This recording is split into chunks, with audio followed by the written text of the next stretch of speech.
तो वज़ारत अमल ने तमाम गैर मुल्की अफराद को एक एलामिया जारी करके ये बताया है कि ऐसी तमाम ख़बरें जो कि सोशल मीडिया पर चल रही हैं जिसमें लोग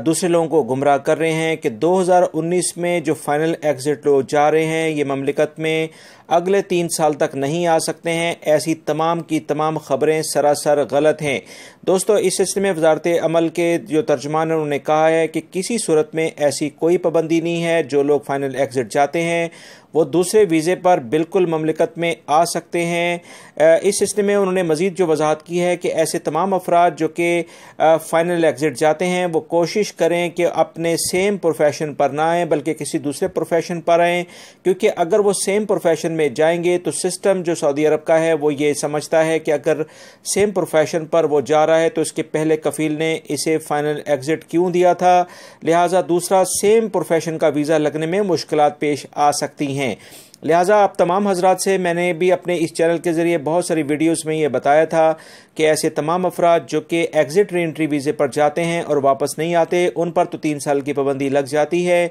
मगर जो 2019 में ये जो ख़बरें सोशल मीडिया पर लोग गर्दिश करा रहे हैं कि जी गैर मुल्की अफराद अब ममलिकत में नहीं आ सकते, ये सरासर गलत हैं, जिस बारे में सऊदी वज़ारत अमल ने भी वाज़ेह तौर पर एलामिया जारी करके ये तमाम बातों की नफ़ी कर दी है कि ऐसी कोई ख़बर हमारे प्रोग्राम में नहीं है। गैर मुल्की